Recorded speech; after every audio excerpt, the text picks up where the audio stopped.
कुछ दिनों पहले एक हैशटैग चला ट्विटर के ऊपर, एक्स के ऊपर, कि इन्वेस्ट फॉर कावेरी इंजन। वो कावेरी इंजन जो 1980s में हमने सोचा था कि हम बनाएंगे अपने LCA तेजस के लिए, जो नहीं मिला, उसके बाद फिर रोल्स रॉयस से परचेज किया, GE से परचेज करने की बातें हुई, वो आज हम वो इंजन भी नहीं बना पाए हैं। और अब बात चल रही है कि ठीक है, हमें उसको फिर से बनाना चाहिए, क्योंकि अल्टीमेटली वही जो आपने रिलायंस की बात की, आप किसी के ऊपर रिलायंट रहेंगे और वो इंजन की आपकी प्रोक्योरमेंट ही रोक देगा, तो आपका सारा का सारा जो प्लेन का जो वो है, पूरी की पूरी फ्लीट ही ग्राउंड हो जाती है। तो वो रिलायंस को खत्म करने के लिए, कावेरी को खत्म करने के लिए DRDO जैसी संस्था इतने साल से काम कर रही है। वो आज हम सर उस कैपेबिलिटी में कहाँ तक पहुंचे हैं? DRDO कितना आगे बढ़ चुका है भाई? इसके ऊपर बहुत सी चर्चाएं हुई हैं, बहुत से आर्टिकल्स आए हैं, बहुत से क्लैरिफिकेशंस आए हैं, मगर एक चीज आप समझने की कोशिश कीजिए, किसी भी कंट्री के लिए एक इंजन को from the concept to the final production in the mass level, yes, commercial production, yes, इसके लिए कम से कम 25 से 30 साल लगता है। Yes, true. विकास इंजन में हम देख चुके हैं सर, जो हमारे पास क्रायोजेनिक है और क्रायोजेनिक नहीं है, फिर भी 25-30 साल लगता है। हाँ। ये बड़ा ऑप्टिमिस्टिक फिगर है। यस। कारण ये है कि डिपेंडेंसी है, राइट? आपको सपोर्ट चाहिए, और सपोर्ट तब काम आता है जब टाइमली सपोर्ट हो। आप सब कुछ रेडी हैं और एक छोटी सी चिप नहीं मिल रही है, अगर किसी ने आपको रोक दिया, बोले साहब कांग्रेस ने पास नहीं किया इसको, अगली मीटिंग कब? बोले 1.5 साल बाद। तो आप तो 1.5 साल के लिए रुक गए। करेक्ट। तो ये सब चैलेंजेस हैं जो कि हमने आफ्टर इंडिपेंडेंस लिए टेकअप किए, right? Definitely the day, I don't see the days not very far, please understand. एक दिन हम इसमें भी सफल होंगे। यस। अब क्या हो रहा है कि पहले कावेरी इंजन जो था वो पूरा DRDO के पास में था। अब उस इंजन को कंप्लीट करने के लिए आप देखिए प्राइवेट सेक्टर की कंपनीज भी पार्टिसिपेशन में आ रही हैं।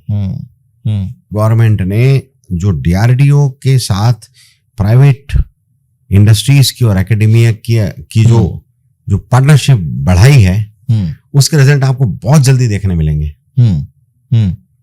पहले एक DRDO as an independent organisation काम करता था, जिस पर्पस के लिए वो बनाया गया था, जो उसका इंस्टीट्यूट्स थे, राइट, उस जो चार्टर था उसके हिसाब से चलता था।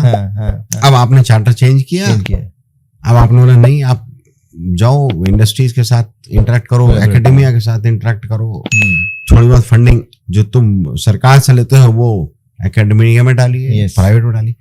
उससे क्या होगा कि आपने मैन फोर्स बढ़ा दी, राइट? यंग जनरेशन उसमें पार्टिसिपेट करना शुरू हो गई। तो सर, आपके टाइम पे कितने IITians DRDO में आ जाते थे? काफी आते थे। अच्छा, क्योंकि मैंने सॉरी टू इंटरप्ट कि सर, क्योंकि ब्रेन ही मुझे लगता है कि सबसे बड़ी चीज होगा, जो डिसाइसिव फैक्टर होगा DRDO को as a global power house research and development में बनाने के लिए, वेपन के लिए। देखिए ऐसा है कि IIT से आज भी बहुत सारे लोग हैं DRDO में, पहले भी थे और आगे भी आते रहेंगे। ये जो क्वेश्चन है ये थोड़ा सा इररिलेवेंट इसलिए है कि अगर मैं IIT पास हूं तो मैं क्या करना चाहता हूं, इस पे डिपेंड करेगा वेदर DRDO वांट्स मी और नॉट। अगर मेरे दिमाग में यही चढ़ गया कि यार बस अब मुझे पैसा कमाना और मुझे विदेश भागना है, भले ही वहां आपको सेकंड ग्रेड सिटीजन बिल्कुल फैसिलिटी मिले, वैसा ट्रीटमेंट मिले, मगर आपका ऑब्जेक्टिव किया नहीं, मैंने तो बस उत्थे ही जाना, राइट? तो आप तो DRDO में नहीं आओगे। मेरे साथ के कितने हैं ऐसे लोग जो IIT से हैं, जिन्होंने साथ में ज्वाइन किया और कुछ तो अभी भी कंटिन्यू कर रहे हैं। मैं तो रिटायर हो गया, तो ये बोलना बहुत मुश्किल है। लोग आते हैं, मैंने तो ये देखा कि लोग यूएस छोड़ के डीआरडीओ ज्वाइन करें। अच्छा, ओके ओके ओके। हाँ। तो एक इंडिविजुअल, मतलब जो नाम्बी नारायण की स्टोरी है वो एक रियल स्टोरी है। बिल्कुल, ऐसे बहुत से केसेस हैं जिसमें फॉरेन में अच्छे खासे सेटल्ड साइंटिस्ट जो हैं वो फॉरेन छोड़ के और डीआरडीओ ज्वाइन कर रहे हैं। और उन्होंने बहुत अच्छा काम भी किया है। तो ये कहना मुश्किल है कि वो आते नहीं है। भाई हमने किसी को नहीं रोका, राइट, और हम किसी को रोक नहीं सकते, बिकॉज एक ये गवर्नमेंट जॉब है, उसकी एक अपनी सिंपल टर्म्स एंड कंडीशन होती है। आज आप काम कर रहे हो, कल आपको नहीं करना है, आप अपने पेपर्स डाल दोगे, आपका राइट है, आपको जाना है आप जाए। बट सर क्या कोई बॉन्ड की तरह होना चाहिए कि आपको 5 साल इंडिया में काम करना चाहिए आईआईटी में पढ़ने के बाद? ये बड़ा 5 साल में गवर्नमेंट भी डीआरडीओ का एक जॉब दे दे उनको कि भैया आप डीआरडीओ में काम करिए, आप एनएचएआई में काम करिए। देखो आप नहीं ये एक्चुअली गवर्नमेंट सेक्टर में इसको इंट्रोड्यूस करना थोड़ा मुश्किल है। प्राइवेट सेक्टर में डेफिनेटली लोग कर रहे हैं। मेरा बच्चा कमर्शियल पायलट है इंडिगो में। ओके, हाँ, तो इंडिगो ने उसको सेलेक्ट किया, वो करता है। उसने बोला 5 साल आपको यहीं रहना है। Yes. ठीक है। When he got selected, he had a job offer, job in hand. He knew, I knew कि हाँ भाई जब ये बच्चा कोर्स कंप्लीट करके आएगा 5 साल तो इसकी नौकरी है।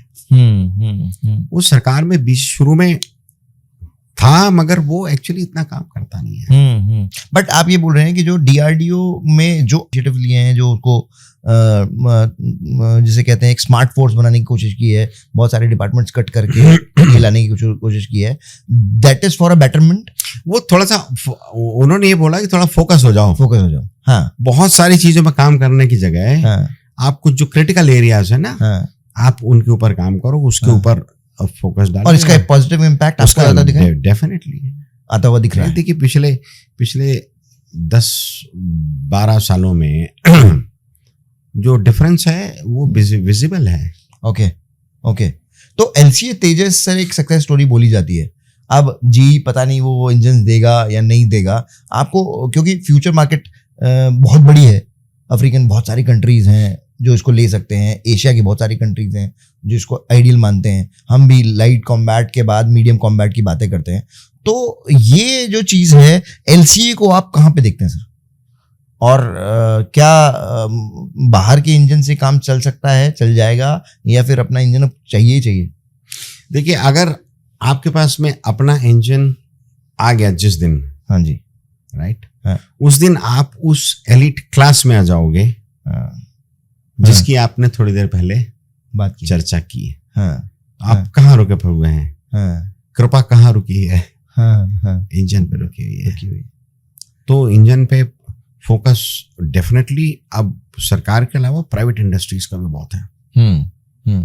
कितने दिन में आता हुआ दिख रहे हैं सर? अभी एक मेरे ख्याल से टेस्टिंग है कावेरी 2 की सितंबर 2025 में, जो रशिया में ही होनी है। तो अभी आप कहाँ तक देखना चाहते हैं, कब तक आता हुआ देखते हैं? एक्चुअली इसमें क्या है डीआरडीओ की कैपेसिटी के हिसाब से सॉरी ये बड़ी कॉम्प्लिकेटेड प्रोसीजर है। Okay, 1 part or 1 engine which has to be incorporated in a defense platform. It undergoes thorough testing, certification, then only it can be inducted. Yes. Right? Yes. तो जो भी चीज मिलिट्री में जाती है उसके कुछ पैरामीटर्स होते हैं जिसको बोला जाता है कि it is a mill standard compliant, right. और मिल स्टैंडर्ड जो है वो अपने आप में एक बहुत बड़ा क्या बोले कि चैलेंज है, क्योंकि वो it's a set of written document, इसमें ये होना ही चाहिए। You can't bypass anything. Normal case में हाँ, कि मतलब 80 kN नहीं चाहिए, हमें 100 kN चाहिए, 100 kN से ऊपर चाहिए, ठीक है। नहीं मतलब उसमें एक कंप्यूटर भी जो मिलिट्री में यूज होता है वो मिल स्टैंडर्ड कंप्लायंट होता है। यस। ये अपने आप में एक सब्जेक्ट है। तो मिल स्टैंडर्ड पार्ट्स, मिल स्टैंडर्ड डिवाइसेस, मिल स्टैंडर्ड सिस्टम्स, राइट, कंपोनेंट से शुरू होता है, कंपोनेंट, सब system, and then you talk about the integrated machine which you are calling as LCA. तो इंजन कितने दिन में आएगा ये मैं तो इस पे बोल नहीं सकता हूँ, बट मुझे नहीं लगता कि the day is very far.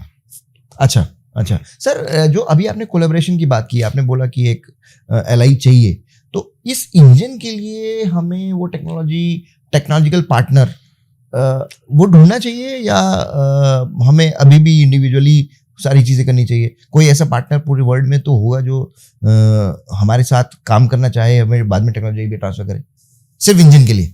Engine के लिए मेरे ख्याल से काफ़ी कुछ प्रपोजल्स बीच में चर्चा में थे जी, कि कुछ कंट्रीज जो हैं वो आपके साथ करना चाहती थी. रशिया क्यों नहीं कर रहा है सर हमारे साथ? नहीं, इसमें रशिया क्यों नहीं कर रहा है? नहीं, ऐसा बोलना गलत है कि नहीं कर रहा है. ओके, राइट, कुछ ना कुछ कोलैबोरेशन, कोऑपरेशन तो हर समय चलता रहता है. देखिए डीआरडीओ का जो रशिया के साथ में कोलैबोरेशन है वो बेसिकली R&D एक्सचेंज का है. राइट, तो जो डीआरडीओ की जो स्पेशल वैकेंसी है रशिया में, उसका काम ये है कि वहां के रिसर्च एंड डेवलपमेंट को इंडिया के रिसर्च एंड डेवलपमेंट के साथ में दोनों साथ मिलके क्या काम कर सकते हैं. बहुत काम चलता है, बहुत सी चीजों की एक्चुअली घोषणा नहीं होती है, ऑब्वियसली, और करना भी नहीं चाहिए. बिल्कुल ठीक, सीधी सी बात. बिल्कुल ठीक है. राइट, हमारे साइंटिस्ट आते हैं उधर जाते हैं, उनके साइंटिस्ट इधर जाते हैं, so that R&D collaboration is definitely going on. तो आप बोल रहे थे कि बहुत सारे कंट्रीज से बात हुई है पहले उस इंजन के लिए? नहीं, बात नहीं, बहुत सारे ऑफर किया है. हाँ, देखिए क्या है, जो दूसरी कंट्रीज हैं वो तो अपॉर्चुनिटी देखती हैं कि आप कहाँ फंसे हुए हो, राइट, और हम आपको क्या ऑफर कर सकते हैं. मगर क्वेश्चन ये है कि किस पे रिलाई किया जाए, किस पे नहीं.